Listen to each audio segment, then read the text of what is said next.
लोक कथाएं हमेशा से ही हमारे जीवन का एक अभिन्न हिस्सा रही हैं। प्राचीन काल में ये कथाएं कब, कैसे और कहाँ शुरू हुई, ये कहना तो थोड़ा सा मुश्किल है, मगर इनके काल्पनिक और चमत्कारी होने के बावजूद ये हमेशा से ही हमारे जीवन में मनोरंजन का साधन रही हैं। एक ही कहानी अलग अलग जगहों पर अलग अलग तरीके से सुनी और सुनाई जाती है, इसलिए लोक कथाएं हमेशा से चली आ रही हैं।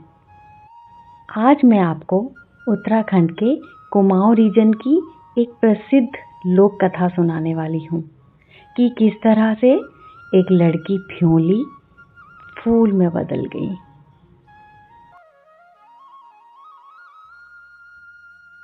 उत्तराखंड के खूबसूरत पहाड़ों के बीच बसा था एक सोरीकोट नाम का छोटा सा गांव। इस गांव में एक बहुत ही सुंदर लड़की फ्योली रौतेली रहा करती थी।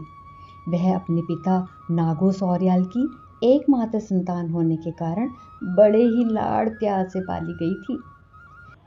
एक सुबह फ्योली के पिता अपने आराध्य देव की आराधना में मग्न थे और फ्योली अपने सपनों के राजकुमार के स्वप्न में।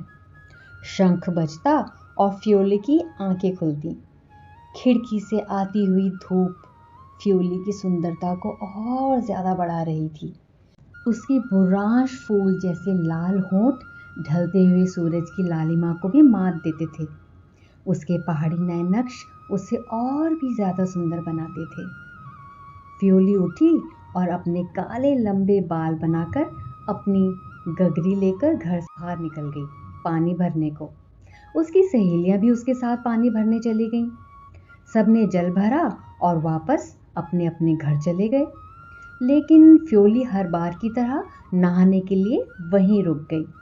वह पानी भर रही थी कि उसने पानी में किसी और की परछाई देखी। वो पीछे मुड़ी, लेकिन वहां तो कोई भी नहीं था। ऊपर की ओर देखने पर उसने पाया कि एक आकर्षक युवक पेड़ की डाल पर बैठकर फूलों की माला बना रहा है। उन दोनों ने एक दूसरे को देखा। फ्योली की नजरें झुक गईं और गालों में लालिमा भी बढ़ गई। वह युवक पेड़ से उतरा और फ्योली के पास जाकर बैठ गया। युवक ने अपना परिचय देते हुए कहा, मेरा नाम भूपू रावत है, क्या तुम मुझे जानती हो? इस पर फ्योली ने उत्तर दिया, हाँ, तुम्हारे पिता की नज़र है हमारे गांव पर। तुम यहाँ क्यों आए हो? भूपू ने प्रेम और मित्रता की आस को उसके वहाँ आने का कारण बताया। उसने अपनी बांसुरी निकाली और फ्योली का मन मोहने के लिए बांसुरी बजाने लगा। फ्योली मंत्र मुग्ध होकर उसे निहारने लगी। फिर भूपू ने उसे अपने हाथों से बनाए हुए फूलों का हार पहना दिया। फ्योली के बालों को फूलों से सजाते हुए भूपू ने आंखों ही आंखों में फ्योली को जन्मों तक साथ देने की कसमें खा ली और ये सिलसिला कई दिनों तक चलता रहा। एक दिन सूर्य ढलने पर फ्योली को आभास हुआ कि पूरा दिन निकल चुका है।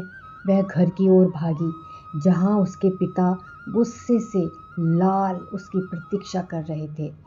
फ्योली के बालों में फूल और गले में फूलों की माला देखकर उनका पारा और भी ज़्यादा चढ़ गया। उन्होंने उससे देर से आने का कारण पूछा तो फ्योली ने उन्हें भूपू के बारे में बता दिया।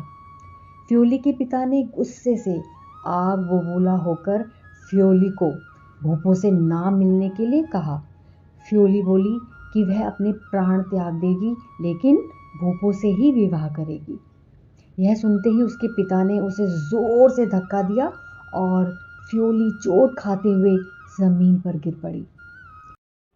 फ्योली समझ चुकी थी कि उसके पिता भूपू रावत से कभी भी उसके विवाह के लिए राजी नहीं होंगे और कहीं और उसका विवाह तय कर देंगे।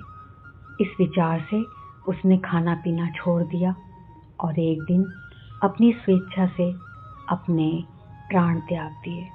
उसे मरा हुआ पाकर उसके पिता को भी बहुत दुख हुआ। यहाँ उसके पिता आंसू बहा रहे थे वहाँ फ्योली इंद्रलोक पहुँच चुकी थी। सारे देवी देवताओं को उसके लिए बुरा लगा, इसलिए इंद्र ने उसे वरदान दिया कि धरती पर उसे कोई नहीं भूल पाएगा। चैत्र मास में उसकी पूजा होगी और सब उसके गीत गाएंगे और कुल देवता की पूजा के समय उसे द्वार पर रखा जाएगा। धरती पर फ्योली के नाम से एक पीला फूल उगा, जो कि आज भी इस नाम से उत्तराखंड में प्रसिद्ध है। क्या आप जानते हैं ये कौन सा त्योहार है जो फ्योली की याद में हर वर्ष मनाया जाता है? मुझे कमेंट बॉक्स में लिखकर बताइए।